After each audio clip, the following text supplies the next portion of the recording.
Hello and welcome to episode 34 of the Adamola Bookman podcast. My name's Al Bond and I'm joined by my co-host John Coughlin. Hello, Johnny. Hey, how you doing? Yeah, tickety-boo, thank you, fella. And this week we're doing The Rebel Who Would Be King, the Eric Cantona story by Philippe Auclair.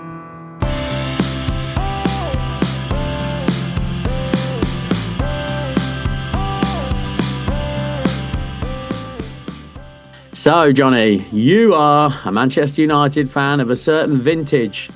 Yes. What do you know about Eric Cantona?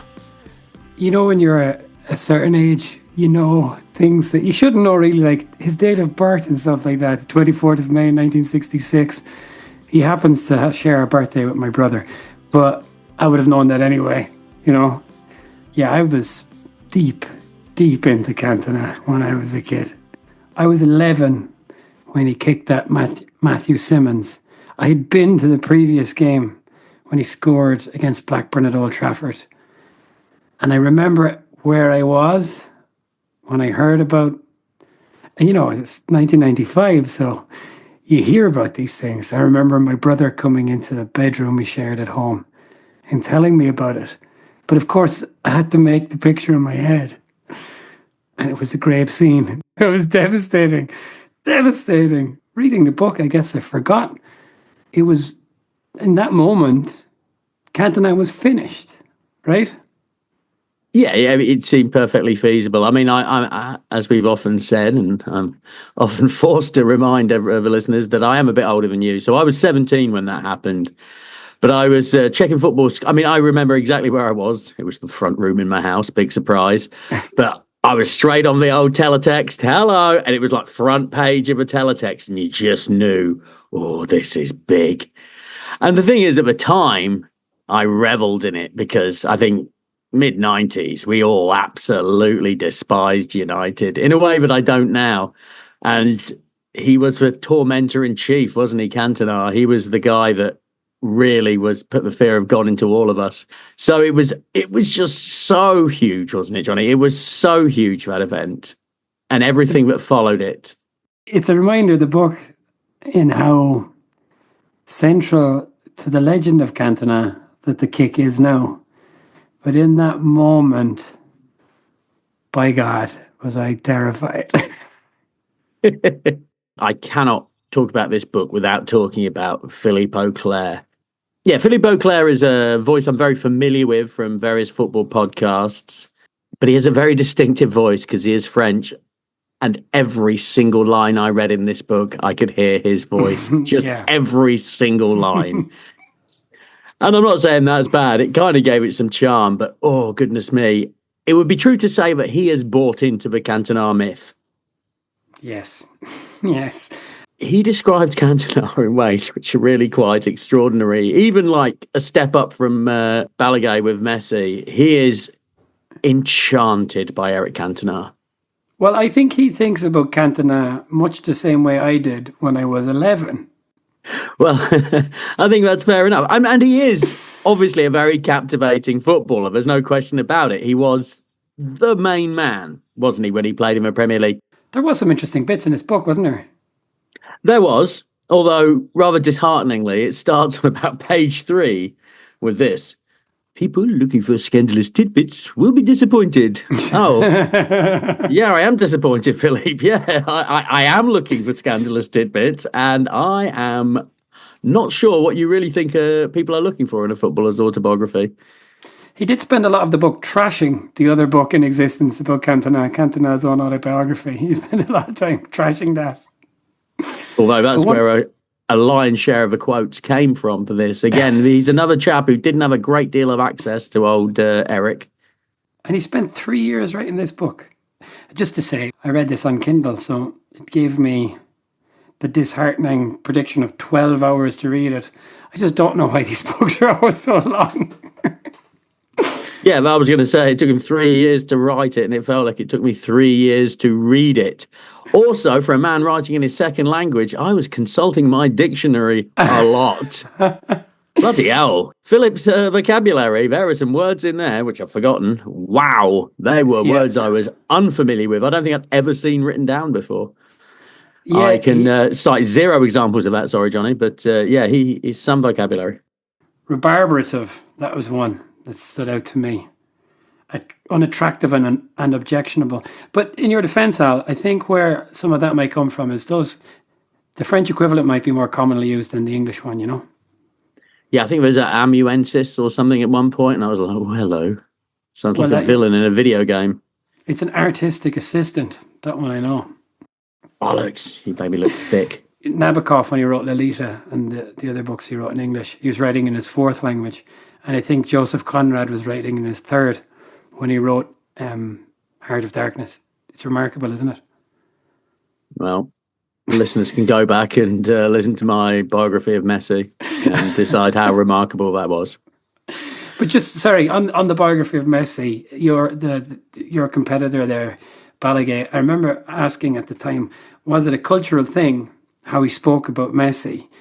And they're so obvious, obviously Philippe Auclair, who I like, he is a man of culture, isn't he? In a way that I wouldn't consider myself to be. And there are turns in this book, which I'm not sure I really would have went for myself. Can I just read a few things? Please do, Johnny, because there are some absolutely astonishing quotes. He really does he forces your nose in his culture, eh? I don't really want to read about French poetry. I don't fucking care. And what you mentioned, actually, you said last week, when we talked about Auclair, that he's a fan of cricket. How many cricket references, like comparisons? Who's reading this book? How many, does he think that everyone who reads this book, I have no clue when you're talking about cricket, like. Yeah, like Papin and Cantona were like Laker and Locke in the 1956 Ashes. If one doesn't get you, the other one will. Certainly very helpful for any French translations. I mean, presumably this book was written in French as well. He says things like, I don't even know what this means. Characters appeared and vanished on the scene like cuckolds and lovers in a George Feydeau farce. Yep. The Marseilles shirt was like the shirt of Nessus, which wounded the child in Cantona.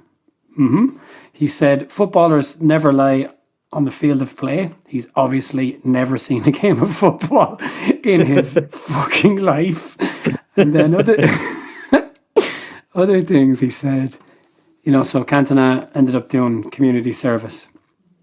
Like, I don't know if he was just emboldened the more he read the book and the more he felt like he knew Cantona.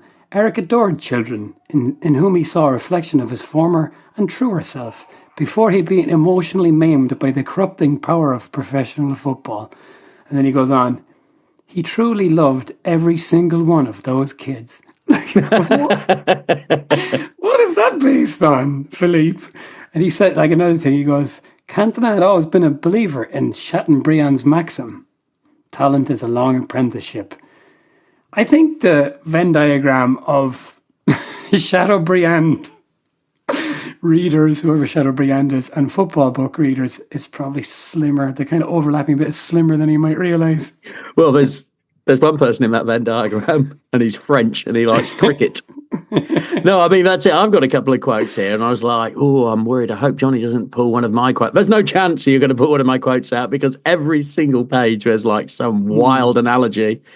His retirement was like Arthur Rimbaud cutting short his life as a poet to become a slave merchant in Abyssinia. Yeah, I thought that when he retired as well, Johnny. I was like, oh, this just what's he doing? It's just like Arthur Rimbaud. Oh, no. Shall we get into the book itself? We should, because that's what we do. But there were things I learned, because honestly, Johnny, I knew absolutely fuck all about his career before he came to Leeds. And in fact, I didn't realise how well he was regarded. I thought he was a bit of a chancer who only found form when he came to England, but I was quite wrong there.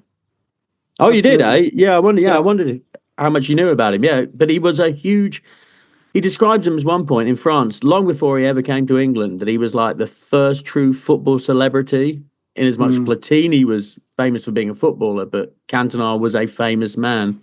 One more. he said that a choreographed celebration would have debased the act of scoring in the eyes of Cantona. He makes some leaps into the mind of Cantona, I think. I will give you that Cantona does give you a lot of opportunity to make those leaps, because there are some just quite wild quotes. I mean, the quotes are nuts, aren't they? I mean, you just don't get these quotes from any other footballer.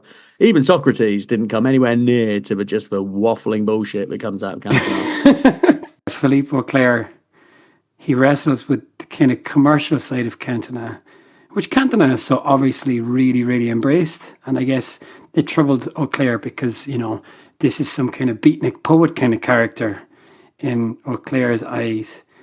And he says, Auclair says, it undermined the sincerity of his sincerity. Anyway, let's move on to the book itself.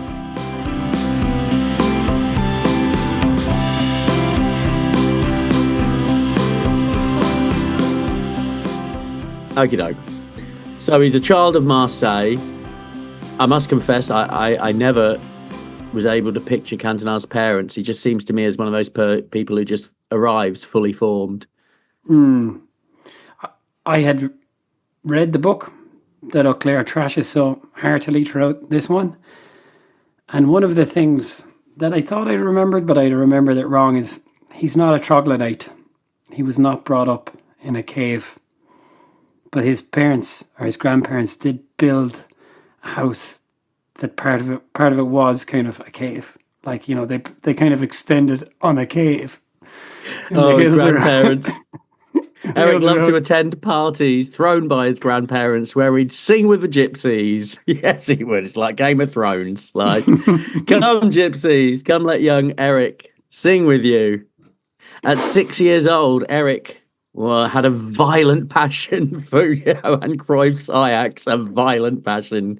Yeah, you did. How did that manifest itself?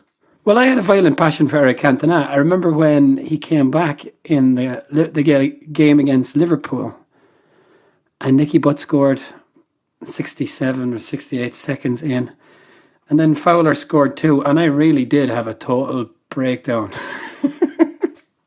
That's how my violent passion for Manchester United manifested itself at the time. I think I was knocking things over and crying and stuff like that. Well, I mean, yes, I've had that as a child. There was times when my grandmother tried to ban me from watching Nottingham Forest. Well, it didn't work. No, it didn't work. He's the middle son of 3 boys, same as myself. I see a lot of myself in Cantona. Yeah, as do I. One thing that tracks about Eric Cantona is he's a big fan of the Doors. I was like, ding, ding, ding, ding. Yeah, that makes sense. Like, I'm the Lizard King. I can do anything.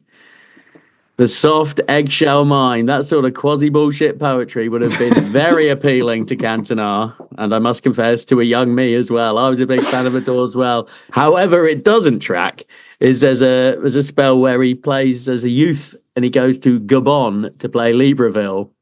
And he smokes a joint. Curiosity soon gave way to fear. Yeah, man, you got paranoid, dude. And he smoked a joint and he's got real like, oh, look at him. He's Aldous Huxley experimenting with a joint in Gabon. He was on national service, wasn't he? Yeah, that's fun, isn't it? Another lovely avant-garde Eric Cantona image is when he played as a youth player in London.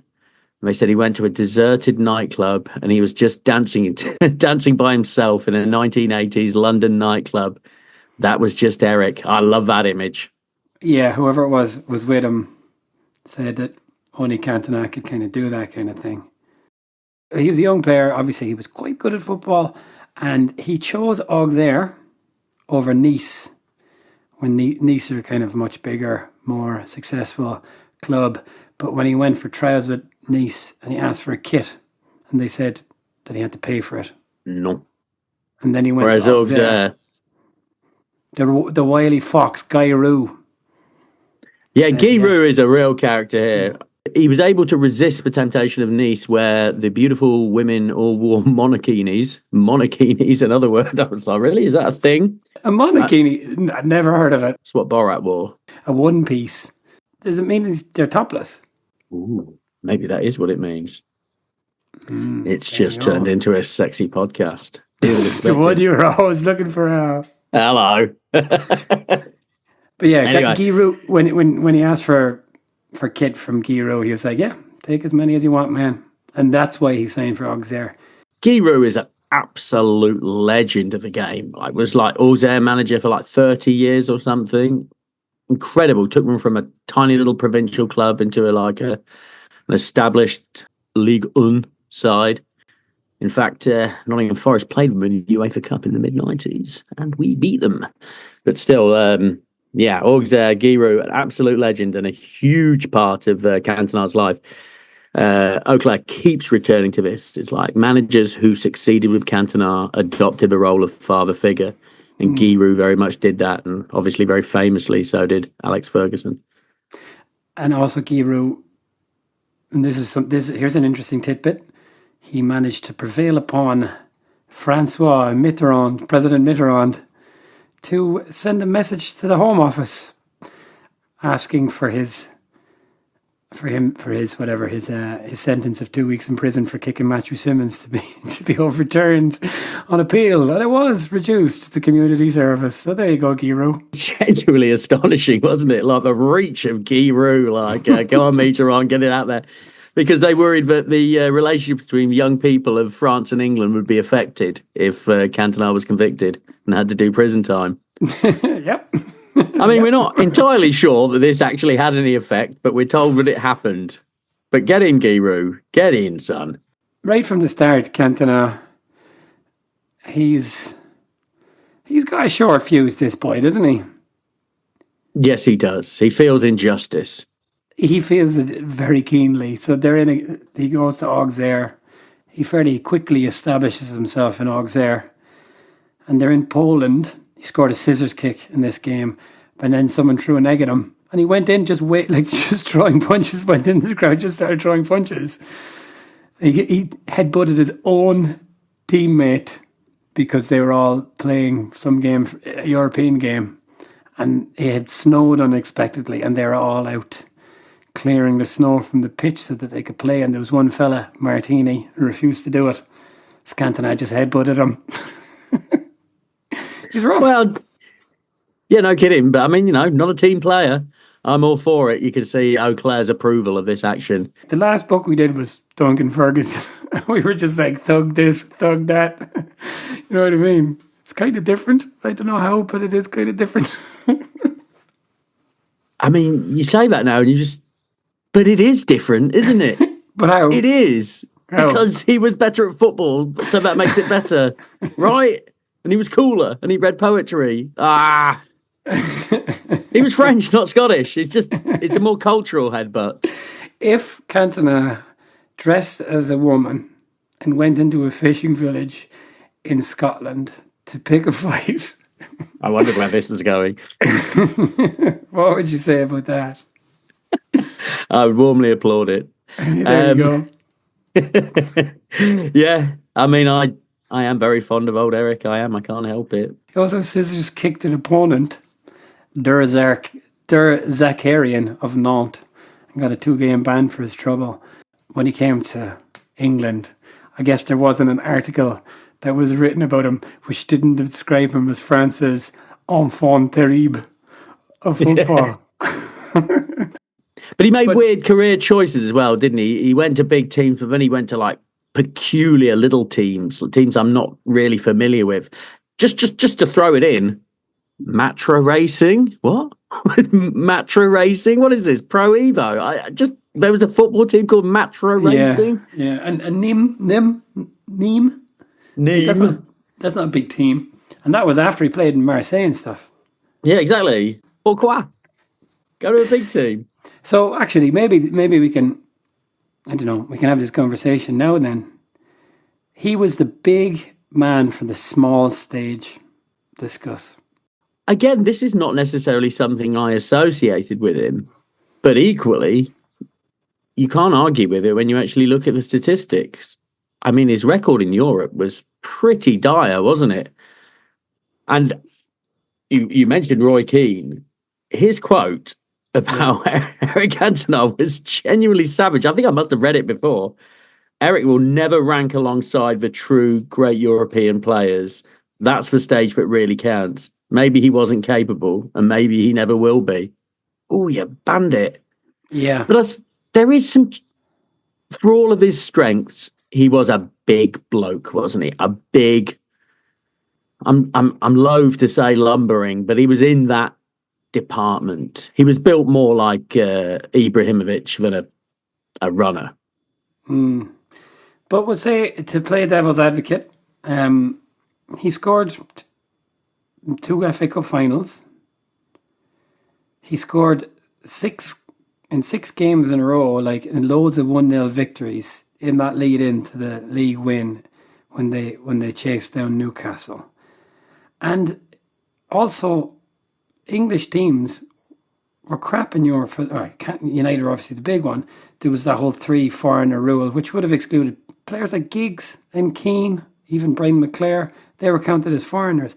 Obviously, this applied across Europe. It's not like there was no foreigners playing. When Barcelona beat United 4-0 in 1994, I think Hadji and players like that and Stoichkov were playing, weren't they? Yeah. So it's not like there weren't foreign players in other places, but yeah, when you think about it as well, the reason I just bring it up now at this point is because maybe, it didn't work out for him at Marseille, so he went to Nimes. So sometimes he does seem to have not exactly ran away, but maybe hidden a little bit. Well, I put it to you, Johnny, is obviously Cantona has such cachet back home and in France. But do you think like a German bloke our age would know who he was? Do you think a German kid would know who he was? Do you think a Spanish fella would know who he was, or a Brazilian? I'm not so sure. I think he's just super, super famous in England and France and has pretty much zero recognition elsewhere. Well, I'm not sure that that's true, simply because, let's say, was it in 1998 and they did that Brazil Nike ad? I agree, but I put it to you that people in Brazil were watching that advert going, who's that? But do you really think that the Albond equivalent in Germany, Albond, doesn't know who Cantona is? I'm saying yes. I don't think they do. I don't think he has any cachet. I don't know. I think it's interesting. I just put it to you that he has outsized celebrity in England and France in a way that he probably doesn't have in Italy. I mean, it was fascinating. He played like 1 game in Italy in his whole career. He played 1 game. That's wild. And just on the bottling thing, he said when he retired that part of it was because he wasn't going to play in the World Cup, which was going to be in France in 1998. But according to Philippe Auclair, Cantona, Aimé Jacquet asked Cantona to come back. Cantona had been captain before he kicked the fella in Palace, and then he was stripped of his captaincy, but Aimé Jacquet asked him to come back, and he said no. And if he had, when you think about it, if he had extended his career by 2 more seasons, he'd have won the Champions League and the World Cup. He often makes the point that Stefan Guivarch was up front for the World Cup, and imagine if they'd had Cantona there. I just don't know, but Auclair says in his last season at United, you could see the weight he was carrying. He had like a double chin. His hips were widening, perhaps. Any pace he had, he was losing. I mean, perhaps he knew it was the right time, but equally, it does seem to me that, as soon as he decided not to play on for France, that he really did lose his passion for the game at that point. Yeah. He deliberately gave up the chance to conquer more lands, or whatever that. He wept salt tears. At the age of 30, he wept salt tears because he had no more lands to conquer, right? That's the one. Alexander the Great. I'm sure that's the quote. But on his pace, Ryan Giggs said when he got going, he was as fast as anyone. And Ryan Giggs knows a thing or two about blistering pace, Alistair Bond. Like a dog chasing a silver wrapper. Well, that's it. We'll never know. And I guess that buys into his the enigma of Cantona, doesn't it? Would he have gone on to do those things? I suspect, Johnny, that he would not. I suspect Man United wouldn't have won the Champions League with him there. Oh, I know that's a big shout, isn't it? But I mean, that United team, the treble team, was better than the team with Cantona in it. Yeah, it probably was. It probably was. Even though it featured. And this is like, okay, I'm going to ask you. I mean, I've given you a clue there, but who does Philippe Auclair really not rate? Andy Cole. Andy Cole. Fuck it now. He fucking hates Andy Cole. As usual, Andy Cole has squandered another chance presented to him. But I mean, all you ever hear about is Andy Cole's failures. Bloody hell.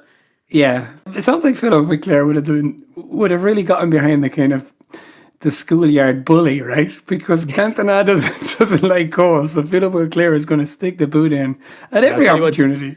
Teddy Sheringham didn't like him either. No, it's wild. Andy Cole, what, the fourth highest ever Premier League scorer?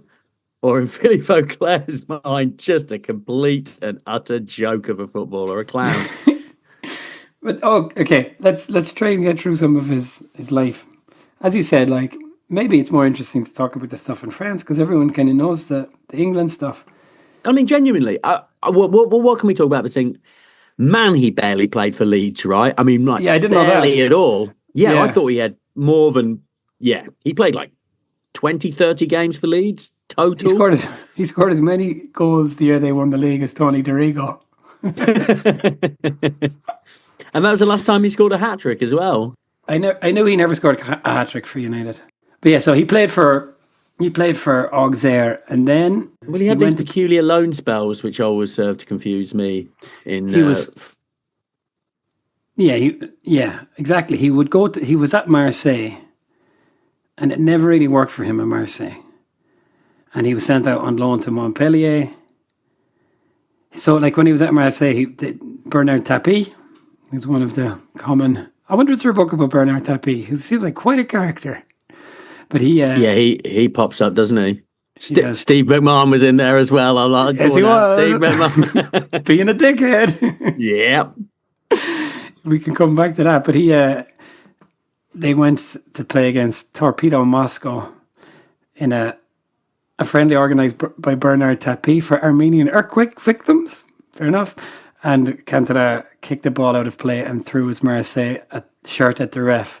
And then he was sent out on loan to Montpellier. So he was always doing these... He was always just losing his temper, wasn't he? Seeing red, I guess. Yeah, and Auclair says that was like the image of him, really, in France. That was what everyone pictured. It was him throwing his shirt in a charity game. Charity game, like. He was sent out to Montpellier where he threw a shoe at a teammate who was complaining about the team's inability to score when they were walking in the tunnel after a game. Don't mess with him. He was sent back to Marseille then, and it actually worked briefly for him at Marseille. Yeah, I just wanted very briefly to touch on some of the players he played with in France. Eric Cantona and Carlos Valderrama. What the fuck? How did I not know that? How did I not know they were teammates? And apparently they were great together. Yeah, and he was also great with the flame-haired Jean-Pierre Papin. Bloody flame-haired. Chris Waddle. Yeah. It was a load of fun. Clive Allen. Yeah. How did that happen? Even when he went to Leeds, Lee Chapman could speak French because he had spent some time playing in France. He was at Nantes. Yeah, Forest bought him from Nantes. He was a big one. That day that Cloughie whacked the supporters, Lee Chapman scored a hat-trick for us against QPR. Oh, nice. Yeah, the other Lee Chapman thing was, and he addresses it in the book, was Cantona's reason for leaving Leeds was that he had an affair with the actress Leslie Ash. And that was definitely what we all thought at school. Definitely. He's French, he's class, he's shagging Leslie Ash. That was the chant, wasn't it? It was. And I certainly believed it and have repeated it as gospel truth forevermore. But again, Philippe Auclair, who knows? You can never say really definitively that something like that didn't happen. Well, absolutely. If we can just touch on Leslie Ash as well, she was ahead of her time, wasn't she? Like those lips that she got, like nowadays, she'd just be normal. No one would even blink. At the time, though, she was a pariah of plastic surgery idiocy. Like poor old girl. I can remember the horrible Sun, like on the TV guide, like she was like joining a new show, like Holby City, some shit like that. And they had a picture of her on it. It was like Holby City, new face. And it was because Leslie Ash had a funny face with big duck lips. She would have been normal now. So he went back to Marseille, and it was all going fine for him, and he played under Beckenbauer. But then he got Beckenbauer. How do we not know this? yeah. And then he got frozen out by this Belgian lad. What was his name? Gürtel, was it something like that? Gutel, yeah. And maybe this is where Auclair one of the reasons Auclair loves Cantona. Cantona hated Bernard Tapie. He's described him as a cheater all throughout his life, at various times, always having shots at Bernard Tapie. And he had said things about Tapie giving people shots, injections, as we talked about before, and Chris Waddle has talked about that. And he was moved to Nimes, and he was bought by public money. The mayor of Nimes bought Cantona. Is that something you can do? Excellent use of public funds. Threw a ball at a ref. This is kind of what done for him in the end, wasn't it? He threw a ball at a ref, and he was brought before an FA disciplinary panel, kind of lectured him. He was only 24. And then he went from panel member to panel member, telling each of them that they were an idiot. And his 4-game ban became a 2-month ban. I mean, you can't throw footballs at refs. You know you can't do. You're not meant to do that. You're an idiot. You're an idiot. He retired, age 24, and then on a skiing holiday, he was convinced to kind of find a solution. And this is something I didn't know. I didn't know the central role that Gerard Houllier and Michel Platini played in the life and career of Eric Cantona. Yeah, exactly right. Houllier was a huge proponent for Cantona. Quickly going back to the skiing, when he was a youth player, he went cross-country skiing with the football team. And it turned out he had one of the 5 best times in all of France for a youth skier. No, he didn't. Come on, Auclair. Come on. He could have been anything he wanted. He could have been anything. Well, he couldn't have been a saxophone player. Apparently, he sucked at that. And apparently, his art is not great either. So, and what do you think of his acting? I mean, I actually haven't seen anything. Oh, I've seen him that Waiting for Eric. Is it? Is that the movie? There's a yeah. I guess he played Eric Cantona pretty convincingly. Did you see him in Elizabeth I? No, I didn't. Just got with Kate Blanchett. He played a French ambassador. Anyway, I'm not I love Cantona, but I don't know if he could have been anything necessarily. Anyway, so yeah, Houllier and Platini had been Cantona's. He was national manager, and Cantona played with him. And Platini had kind of made him very much the kind of centerpiece of the team. Sorry, himself and JPP, Jean-Pierre Papin. And Houllier was Platini's number 2. But it was those guys who engineered the move to England. And again, I guess I'd never really questioned the idea that he was on a trial at Wednesday. I never thought that, because I guess I didn't know about his profile in France. But it is weird that this French international player was made to do a 2-week trial at Sheffield Wednesday. And then he was like, you know what? Fuck you. Well, it's wild. And that's going to be engraved on. Actually, I think Trevor Francis is dead. Well, that should be on his gravestone. But it's one of those, isn't he? Let Cantona go. You had him right there in your hand, Sheffield Wednesday. So Francis was kind of humming and hawing. He said, this guy is amazing, but I'm not sure. He is the enfant terrible of French football after all. So Cantona kind of got tired of, he obviously has a big ego, and he probably thought he was above this. So he was expected to sign for Wednesday and start a game against whoever it was. But then he signed for Leeds. But whatever about Trevor Francis's mistake, it's really Wilkinson. He is the real idiot, isn't he? Yeah, Howard Wilkinson certainly looks bad. I think he was just a product of the environment at the time. He wasn't prepared to coddle Cantona, right? And as we discussed earlier, the only managers who ever really got something out of Cantona were managers who really were prepared to pander to him. And he simply wasn't. Yeah, but, we obviously look at this story the huge benefit of hindsight. And Trevor Francis wasn't really to know. He had enough evidence to think that maybe this Cantona thing is not going to go right. But Wilkinson, I don't think you can give him the same benefit there, because he had plenty of evidence that Cantona was Absolutely wonderful at football, but also manageable. Cantona was kind of getting pissed off that he was being kept on the bench a lot, right? Yeah. And Leeds, after winning the league, as they went into the season after they won the league, he was chaffing is the word I'm looking at for being on the bench, as Leeds were kind of, their start was really kind of stuttering, right? So he just didn't think he was the kind of player he could play when they were really struggling for points.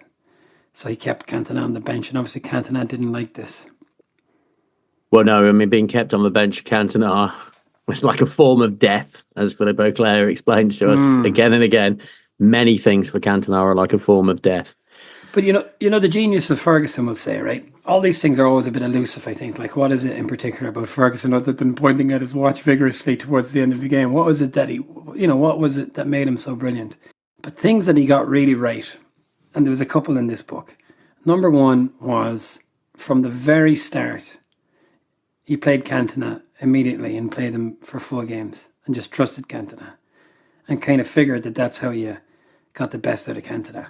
And the other one was, Keane said that Ferguson standing behind Cantona when he kicked your man was just kind of a masterstroke and not something that most managers would have done. Apparently, in the immediate aftermath of the kick, Ferguson went storming into Alan Wiley, the referee's room, giving it, "This is all your fucking fault. If you'd done your job, none of this would have happened." And that's probably the truth, but that's certainly what you want from your manager, wouldn't it? I mean, you'd think that a man as fearsome as Ferguson, like right behind you, you'd play for him, wouldn't you? You would. If you had him behind you, if he was on your side. I mean, that's the thing. Fergie was never on anyone's side apart from Man United, which is why he was so combative and so despised by opposing fans. But to have that lad in your corner, it must have felt amazing. Yeah. But sorry, just on the Leeds stuff, he scored a couple of beautiful goals for Leeds. He played 15 times, 9 times as a sub the year they won the league, because he joined, halfway through the season. But there was a sense at the time that Leeds didn't really have the kind of, the staying power and the steel to kind of see the season out. Arsenal were the defending champions. There was a few good teams and stuff. But Cantona kind of brought that kind of je ne sais quoi. But then in the next year, I think he scored 9 goals in 15 then. Oh, no, sorry. He scored 9 in 9. So he started amazingly, even though Leeds were doing crap. But then he was frozen out by Wilkinson. So maybe he had every right. He scored a hat-trick in the Charity Shield against Chelsea. And then he scored a hat-trick against Spurs in the league. So Wilkinson, what are you doing, man? What are you doing? Well, that's right. But that is his epitaph, and he gets to live with that. He seems unconcerned by that choice, but then I think you'd be loath to admit your mistake in something so significant. Yeah, so he does leave, and the rest, well, as they say, is history. Yeah, it is. 1.2 million. The greatest buy in Premier League history. Yeah, like, football will never be as good again for the rest of my life. It's actually a golden period right now, Johnny. I don't know if you know. But it's, can you imagine, right? So, Cantona signs for Manchester United. Ireland are qualifying for the World Cup in America. What a time to be young. Yeah, no kidding. England didn't even qualify for the World Cup, and Forest were getting relegated. Boom. So United win the league. They hadn't won it for 26 years. Steve McMahon plays against Cantona, marks Cantona in his debut, providing constant provocations, and Cantona refused to shake his hand at the end of the game. I'd refuse to shake Steve McMahon's hand if it was preferred to me. No thanks, sir. He's a funny one, isn't he, Cantona? He signs for United, and then when they go to play at Ellen Road, he goes out to warm up, and obviously they're booing him like mad, so he goes down, he waits for all the rest of the United players to go in, and he just stays out there in front of the Leeds fans, like doing keepy uppies, and then he just bangs the ball into the top corner and just strolls off down the tunnel. Your Cantona, that, isn't it? Well, in his very essence. I mean, we've pretty much covered it all now. The book ends with his retiring, And he doesn't cover any of his life post that, which is actually very refreshing, isn't it? It's great. He just says like, oh, he did this, beach football, divorced his wife, married someone else, and that's it. I was looking at a video on YouTube of Cantona out walking his goat in the middle of a street. His goat on a lead. Sometimes I think maybe he's, the whole thing is this kind of studied, nonchalance, doesn't care what anyone thinks. But I think when you're at walking your goat stage. Well, Johnny, I didn't know you were going to say this, but there is someone who occasionally brings a goat into my work. And obviously, there is. There really is, Johnny. It really is. And obviously, it provokes much excitement. But I can tell you, the person that brings the goat in is a fucking weirdo. I mean, of course they are. It's like, want to come out for a drink, goat? No. Well, you're going to, because everyone's going to pay attention to me. I mean, really, it's look at me. Look at me. I've got a goat. Yeah, Cantona doesn't need a goat to be noticed. So why is he going around with a goat? By the way, did you know that Andrei Kanchelskis is Ukrainian? No, but declared for Russia. Yeah, I didn't know that. Yeah, well, of course he could be ethnically Russian. He is managing in Russia now. But yeah, he's Ukrainian. You live and you learn. I can just think of him doing that salute. By the way, United won the league after 26 years. Cantona played unfit in the Charity Shield.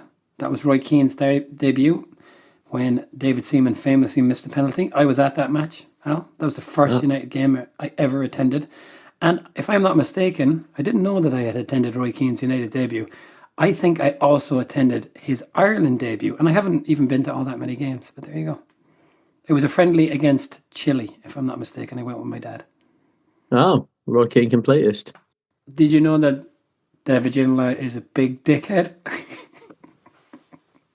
I don't think he is. And you don't think he is? Cantona thinks so. Maybe Cantona's a dickhead. He's jealous because he's better looking. England were not the only team not to make it to the World Cup in 1994.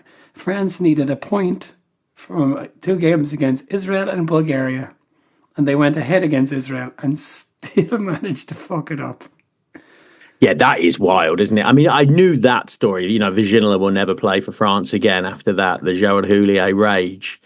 But I didn't realise that Cantona was involved in it. I just didn't know how involved Cantona was with the French team. I just wasn't. I didn't realise what a big part he played. Yeah, 19 goals and 45 caps. And it was him and Papin who were kind of... Like, Papin probably was a bigger... Well, I don't know if he was a bigger name. But he was maybe the main man on the field. But they were kind of... It was the two of them ultimately, wasn't it? Yeah, absolutely. And they were like chalk and cheese as well. Like Papin apparently had this like rustic farmer aura, which I was unaware of. I was just assumed he was some cool French guy, but no, they all laughed at him because he was a farmer. Whereas obviously Cantona was the poetry quoting, art loving cosmopolitan. But yeah, together they work well. And Cantona loads DJ Deschamps as well, the water carrier. Well, that's because he used to... I mean, that does sound annoying. Apparently, Didier Deschamps used to mock him and do like the accent from the Spitting Image puppet every time they met up. And yeah, that would... Oh, yeah. I can imagine Didier Deschamps a knobhead. But just some of the stuff about the kick that I didn't know. Again, I was 11. So some of this stuff would have passed me by. United's share price dropped by 3 million, which I guess at the time was significant. The issue was raised in Parliament. Like an MP in England wanted him back, so the FA gave him a ban until the end of the year. And Cantona went off to Guadeloupe with his 6-month pregnant wife, Isabel. And ITV tracked him down. And did you know that he broke the rib of an ITV journalist while he was I know. I know. And that... How did I not know that? And everyone was fine with that. Everyone was like, you shouldn't be tracking him down. He's on his holidays. You can't be taking pictures of the pregnant wife. Oh, and ITV, their pious response. We're surprised that Manchester United would find that a non-violent question should be resolved with violence. Oh, that was really gross, wasn't it? And did you know this Paul Ince element that he had scalding tea thrown on him when he went in to help Cantona in the crowd and was there punching a few fans, shouting, "We'll take you all on," to the entire crowd at Sellers Park. Yeah, he's the governor. Yeah, well, he's the governor. And they were both charged with common assault. Ince was acquitted, and Cantona originally got 14 days in jail, but then instead it was reduced to 120 hours community service, where he just loved the children. Just love them so much. Yes. The main takeaway with that is it's so unsatisfying. The connection he makes with Matthew Simmons is so very unsatisfying. I always thought Kung Fu was very, very generous, just like awkward kick over a barrier, inflicting zero pain and harm upon the recipient. One fellow who's very tragically overlooked is this guy, Paul Nixon, a Palace fan who was killed in some kind of skirmish when United and Palace met again in the FA Cup semi-final that year. Did you know about that? No, I didn't. Jeez, that's bad, isn't it? But anyway, on Cantona and his love of children, have you heard of Cantona doing much with children since? Not really, right? No, not so much. I mean, I've always got that. The beach football, I saw him. They had beach football in Brighton. And so we went along. There was a lot of great players. There was I'm guessing about 2006, 2007. Letitia played. He'd been retired a year. He must have done nothing but eat solidly. But Cantona's French team were playing, and Cantona was on the sideline, and I was there just screaming the whole game, like, fucking get on the pitch, go on, get on. Just screaming at Cantona, and at the end of the game, I just screamed, and he didn't come on at all, and this bloke just puts his hand on my shoulder and goes, "That's Cantona's brother, Joel Cantona. Cantona's stuck in an airport," and I was like, you could have told me that 20 minutes ago. Instead of me screaming my head off like a fucking idiot all the way through the game. Yeah, so I saw Joel Cantona, but I never saw Eric Cantona play beach football. Football in the 90s was different, wasn't it? So that year, when, that really famous year, when United clawed Newcastle back to win the league, United at one point were 10 points behind, which I guess everybody kind of remembers maybe. But they went nearly 2 months without winning a game. Like, that just couldn't happen now. No, it's astonishing. All the top teams, they had a 0-0 at Oldham or something. It's like, how the fuck do you draw 0-0 at Oldham? None of the big teams do that now. They just swat. Yeah, it was. It was much. And then Newcastle got 4 points out of 15 then in the run-in, and that's what allowed United to claw them back. But he comes back. Everybody knows this. He comes back. They win the league again. He's totally vindicated because he's ultimately good at football. And then he plays another season. They win the league again, but it's kind of petering out for him. As you say, he's definitely, his shape is different and stuff, isn't it? And maybe his style of play he's less mobile and stuff. But he scored his last goal for Manchester United on the 12th of April, 1997. And later that month, the last 2 weeks of April, the city of 13,000 people came to see Michael Brown's Art of the Game in the City of Manchester Art Gallery. Have you looked up that picture? Do you remember that picture? Yeah, I don't remember it from the time. It's pretty cool though. Huh? It's so ludicrous. So it's modelled on Piero della Francesca's Resurrection of Christ, which is obvious. Yeah, I can picture that in my head. Yeah. Yeah, and to Andrea Mantegni's Julius Caesar on his triumphal chariot. I wasn't really sure which one, but yeah, I get it. But yeah, so it's Cantona half clad in a toga holding some kind of scepter or some kind of massive axe. And then he's got the various kind of Fergie's fledglings, literally the worst nickname ever in football, are the kind of Roman centurions kind of gathered around at his knee. Okay, I guess it's supposed to be funny, but it's so ridiculous, that painting. Well, I liked it. So there you go. And the most ridiculous nickname in football is the Lionesses. I don't know, Fergie's fledglings. Yeah. Who came up with that? Uh, I know, but it stuck to me. He got back. Well, they did say Busby Babe, so we have to do something the same. Just furiously reading the dictionary for something beginning with F that means like children, essentially. I know. I was trying to come up with one on the fly, and I couldn't. To be honest, like I was like, oh, maybe Alex. Alex is nope, nope. Haven't got nothing. Yeah, fledglings was the best they had. Like, Yeah, shocking.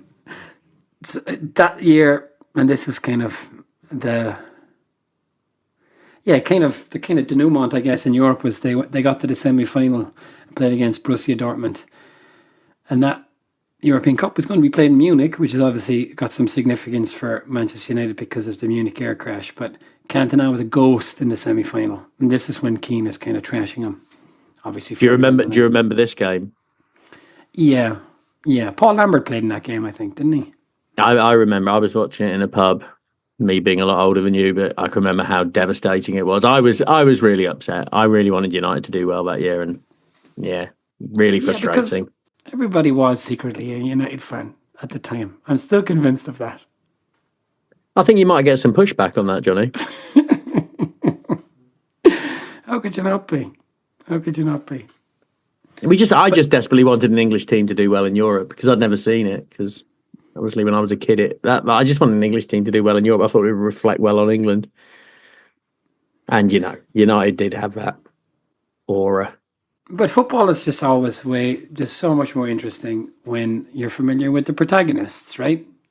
I could watch Galatasaray and Fenerbahce play the best damn game, and it wouldn't be that interesting to me. No, you're quite right. Yeah, I'll always. I can remember. I'm sure I've said this before, but there's like, let's watch Real Madrid versus Barcelona. I think Norwich are playing Southampton. I'm going to watch that because I know all these players.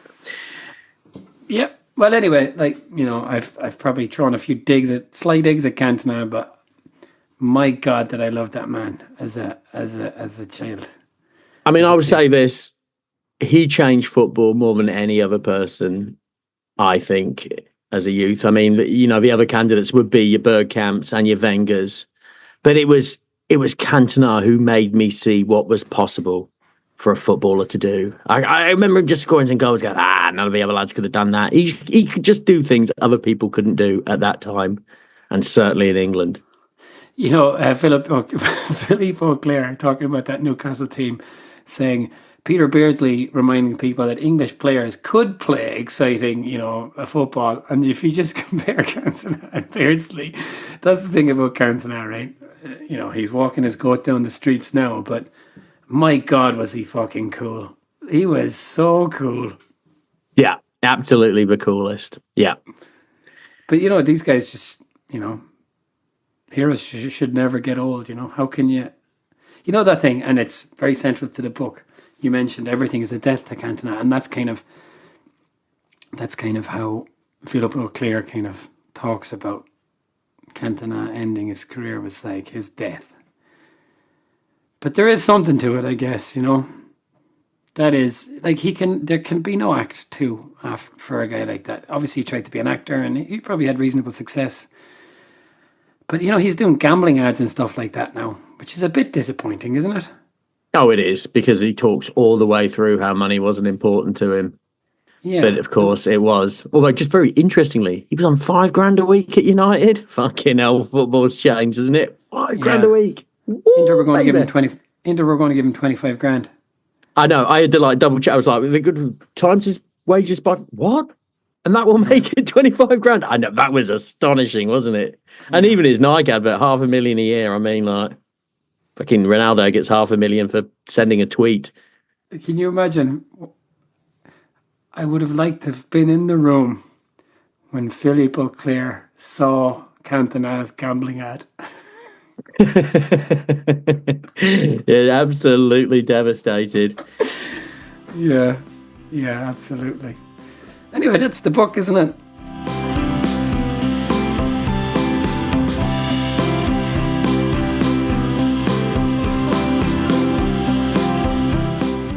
First of all, I'd just like to thank Dave Atherall, one of our listeners who suggested this book. Dave has his own book out. It's called Embers. It's based around Brighton and Hove Albion. It's a work of fiction and has a foreword by Steve Gritt, who I know you know who that is, Johnny. He was the manager who saved Brighton from being relegated out of a league. And now look at them. Now look at them, frightening me and our opponents in the FA Cup quarter-final. So, okay, what did you think of this book? I liked this book, but it really was hampered for me by the declaration right from the get-go that there wouldn't be many tidbits, and there weren't really. I was interested to learn about his early life. I didn't love this book, though, Johnny. I was happy to finish it, to be honest, despite my liking for Auclair. I thought it was okay. I'd give it 5 out of 10, 2.5 stars. Johnny, what did you think? I liked it because it was Cantona. I liked it because it was United. I think I would have liked it more if I didn't have to read it in 2 weeks. A 12-hour book for me in 2 weeks that requires a Herculean effort from me. So it did feel a bit like homework at times. And I do think that football books, just as a rule, they shouldn't be so long. Like who wants to read that much about a single player? But I did like it. It wasn't my favourite book. And I think culturally, there was a cultural element in that. Those turns about, philosophy and the arts and stuff, they were a bit self-indulgent, I thought, at times. But I did like it. And I thought Auclair is a nice writer. He writes well. I liked other elements about how he writes and stuff. And it was quite charming how much he adores Cantona. And, unlike that guy who wrote the book about Duncan Ferguson, at least I understand it. Well, I give it 2.5 seagulls. And how many sardines will those 2.5 seagulls be sharing? I would say 3.5. 3.5 sardines for this book. Well, that's some happy seagulls. Nice plump seagulls. No, it was perfectly all right. I think, for me, it was all right. And I did learn a bit. I was a bit disappointed I didn't learn more about his time at United. And again, there was not very, his monastic, he was a happily married man, wasn't he, for many years, so boring. Well, the French squad were apparently... Oh, fucking hell, that's the one story. Yeah, I'm glad you got that in. I was so desperate to fucking throw that in. Yeah, they all used to go to a nightclub, which doubled as a porno studio. Lovely stuff. But the best, what was that nightclub called, Johnny? I can't remember. Yeah, I remember. It's a Scotland Ford. It was Che Adams. The porno studio was called Che Adams. Oh, I loved it. Che with a Z, but there you go. Nice. Oh, shit. Footballer born in Leicester.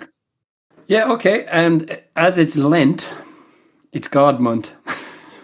So what are we doing next? Well, there we go. We're doing the fabulously titled Taking Lettice, the Matthew Letitia autobiography. Now, this was written before Matt Letitia turned into a bona fide weirdo. So I'm quite excited to see how it goes. I think I'm going to enjoy it. I think before the weirdness, Letitia was kind of a cool guy. Yeah, okay, Al. Thank you very much. Thanks as always to Dara. We'll be back next week with a draft of players who've never won the league, the Premier League, that is. Yes, exactly. So maybe I can turn around my ailing fortunes in the draft format. Yeah, okay. Thank you very much, Al. Thank you, Johnny, and we'll see you all next week.